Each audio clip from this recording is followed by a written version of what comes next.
Dans l'imaginaire collectif, les arts martiaux chinois sont souvent associés aux formes, aux démonstrations et bien sûr aux films de kung-fu, avec des mouvements stylisés, esthétiques, très codifiés, chorégraphiés. Pourtant, dans le Hong Kong des années 50, une autre réalité existait. Une réalité beaucoup plus brute, beaucoup plus violente aussi.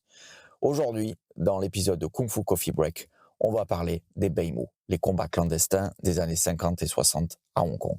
Allez, jingle! Your kung fu is pretty good. You're gonna pay.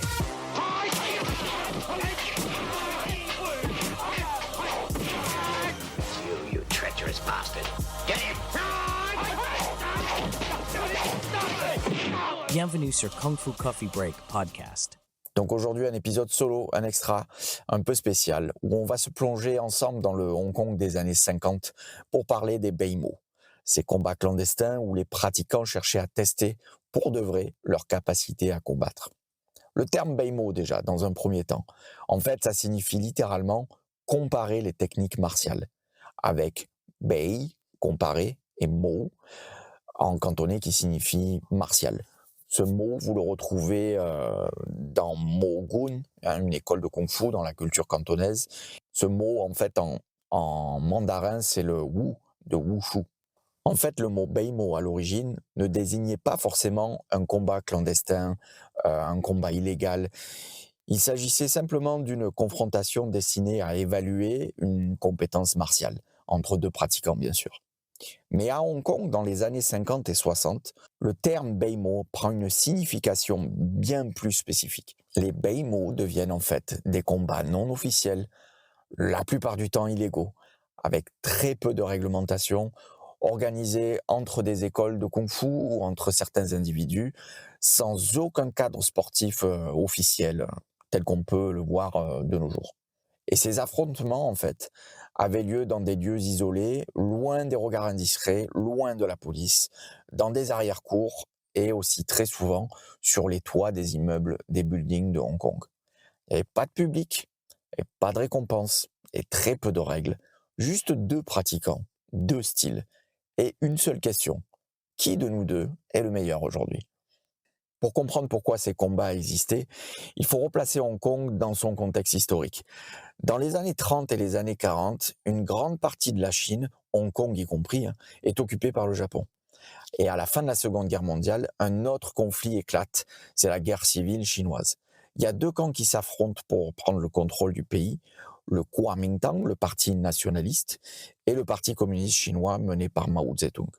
Donc en 1949, les communistes remportent la victoire, ce qui provoque un afflux massif de réfugiés chinois, principalement vers Taïwan, vers Macao et aussi vers Hong Kong. En quelques années, la population de Hong Kong explose.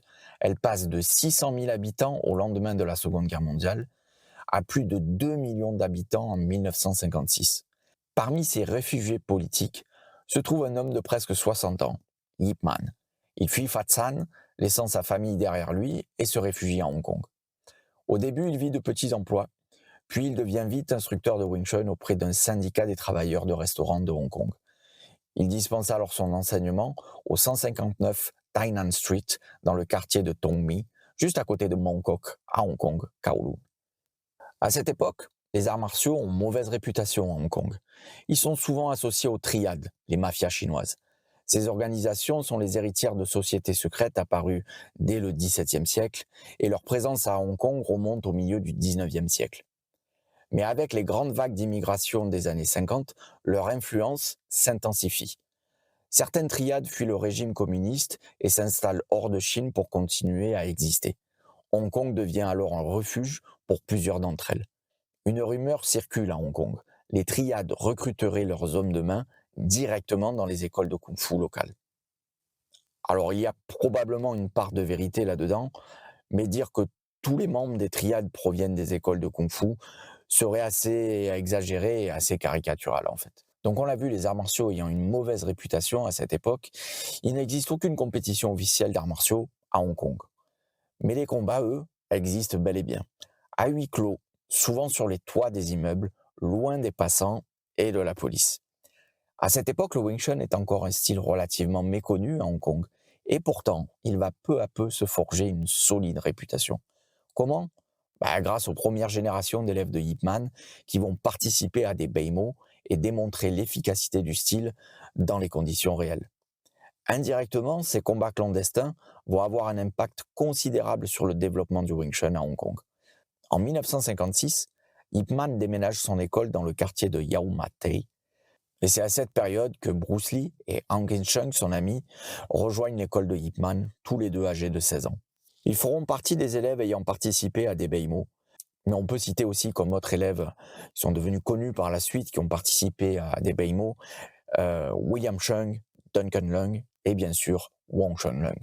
Wong Chun Leung, élève de la deuxième génération des élèves de Ip Man, est en fait le signe de Bruce Lee et de Han Kin-chung, donc le frère aîné dans la tradition des arts martiaux chinois.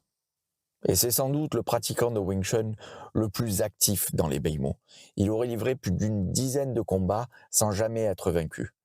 Cela lui a valu en fait le surnom de Gong Sao Wong, littéralement le roi des mains qui parlent. À l'époque, le terme Gong Sao est d'ailleurs une expression assez courante pour désigner les Beimo. On utilise plutôt ce terme que Beimo en fait.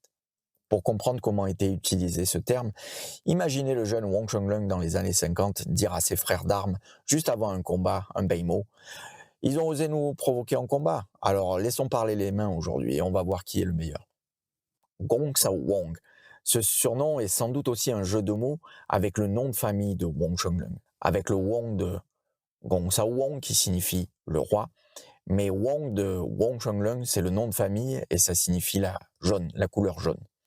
Les deux mots se prononcent exactement de la même manière, avec la même tonalité. C'est pour ça, je pense qu'il y a un jeu de mots là-dessus.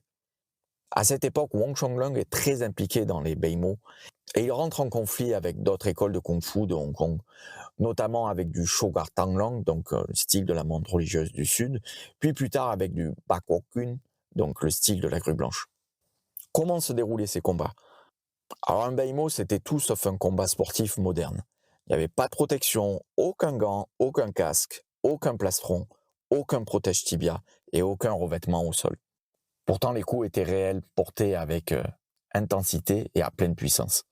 Un arbitre était désigné parmi les spectateurs pour veiller à respecter les quelques règles rudimentaires. Dans un des livres que j'ai déjà cité dans le podcast, un des livres sur Bruce Lee, Wrath of the Dragon, La colère du dragon en français, livre qui n'a pas été traduit à ma connaissance encore en français, un des derniers livres qu'a écrit John Little sur les véritables combats de Bruce Lee.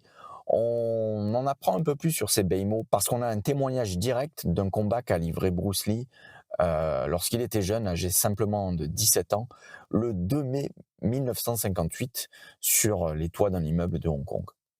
Donc pour ce combat, Bruce Lee est accompagné de son Seeing, qui est le coach Wong Chun Leung.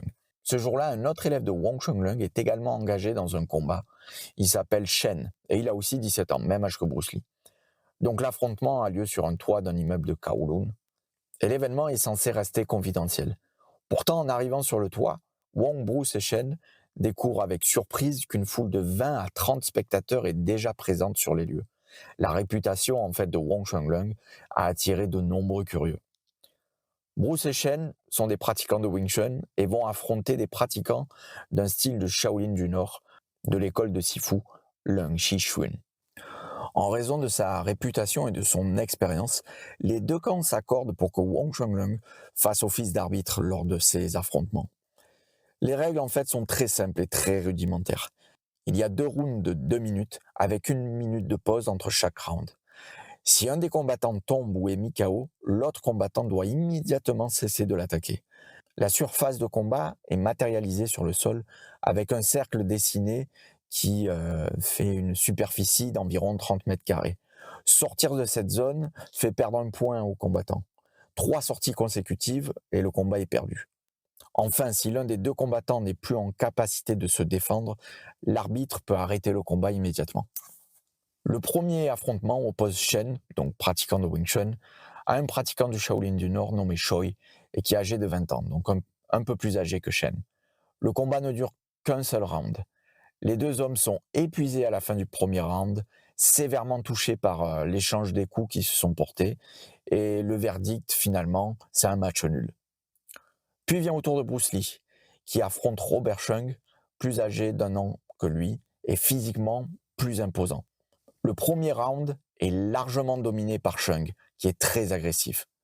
Bruce encaisse plusieurs coups, il est visiblement blessé et adopte une attitude trop défensive. Son visage est tuméfié et il saigne légèrement du nez et de la lèvre. Entre les 2 rounds, Bruce est très inquiet et il craint la réaction de son père en fait. Donc il souhaite arrêter le combat et propose à Wong Chunlung d'arrêter le combat et de déclarer un match nul. Wong Chunlung est furieux, il refuse catégoriquement et il le pousse à continuer. Et surtout, il lui demande une chose, prendre l'initiative et s'engager pleinement dans ce combat. Deuxième round. Bruce Lee change complètement d'attitude. Il devient offensif, impose le rythme, feinte, tend un piège à son adversaire et il enchaîne finalement une série de coups de poing rapides et précis qui font tomber Robert Chung. Le pratiquant du Shaolin du Nord ne se relève pas, il est KO. C'est la victoire pour Bruce Lee. Ce combat marquera profondément Bruce Lee. Il en tirera une leçon fondamentale qu'il appliquera toute sa vie. Analyser ses faiblesses après chaque affrontement pour progresser. Au final, les Beimo poseront un vrai dilemme à Ip Man. D'un côté, il ne veut pas briser l'enthousiasme de ses élèves qui participent indirectement à la réputation du Wing Chun. Mais de l'autre, il ne peut pas cautionner officiellement des combats illégaux avec tous les risques que cela implique. Les rivalités entraînant parfois des désirs de vengeance et la frontière entre pratiquants de kung-fu et délinquants devient assez floue. Et le lien avec les triades, les mafias chinoises, est toujours en arrière-plan. Certaines tensions iront jusqu'à nécessiter des dîners de médiation, comme ce fut le cas en fait avec le clan du Wing Chun de Ip Man et le clan du Bakok-un, le style de la grue blanche, dans un restaurant de Mongkok dans les années 50. Les Beimo ont été très peu documentés, de par leur nature, ce sont des combats illégaux, et ils n'étaient pas faits pour la gloire. Les rumeurs circulaient dans les cercles des arts martiaux, mais rarement au-delà. À ma connaissance, un seul combat filmé a été rendu public. C'est un affrontement qui date de 1956, opposant Wu Shan-nam, un pratiquant de Wing Chun, élève direct de Wong Chunlung, et un certain Shu, pratiquant de la lignée de Tanglang du Sud, donc la menthe religieuse. À la fin des années 60, des compétitions officielles existaient déjà en fait à Singapour, Macao et Taïwan. Et les pratiquants d'arts martiaux de Hong Kong commençaient à y envoyer des délégations. Dans les années 70, ce type de compétition arrive enfin à Hong Kong, largement inspiré par la boxe thaïlandaise que les Hongkongais adorent. On parle alors de compétition interstyle. Donc ce sont des compétitions de full contact avec protection où les combattants peuvent donner des coups de poing, des coups de pied, des coups de genoux et des coups de coude. Le combat au sol n'est pas autorisé. Néanmoins, on peut voir sur certaines photos que le ground and pound est autorisé bien avant l'heure du MMA en fait. Plusieurs écoles de kung-fu participent alors à ces compétitions, dont celle de Sifu Lung Ting. En ces temps-là, il est nouveau instructeur de Wing Chun sur Hong Kong et il veut se faire un nom. Il enverra notamment son petit frère Lung Toon combattre lors de ces compétitions qui s'illustrera brillamment et contribuera à faire connaître le Wing Chun davantage et asseoir la réputation de Sifu Lung Ting à Hong Kong. Les Beimo disparaissent alors progressivement, mais leur héritage reste immense. Ils ont façonné des générations de pratiquants, influencé l'évolution des arts martiaux à Hong Kong et participé à la naissance de légendes. Merci d'avoir écouté cet épisode de Kung Fu Coffee Break. N'hésitez pas à liker, n'hésitez pas à commenter. Dites-moi dans les commentaires si vous avez d'autres histoires sur les Beimo. Je serais vraiment super content d'entendre d'autres histoires parce que voilà, comme je l'ai dit, c'est un sujet qui est assez underground et qui n'a pas été très communiqué parce que voilà, les combats étaient clandestins.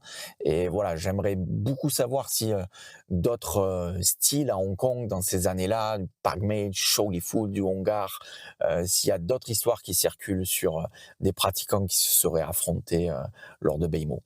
Je vous dis à bientôt pour un prochain épisode. Salut!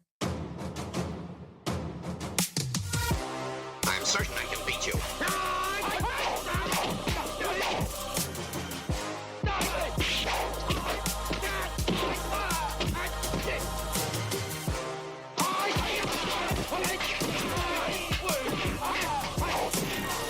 You have proved that you fight well. Now you can join us. À bientôt pour un prochain épisode de Kung Fu Coffee Break Podcast.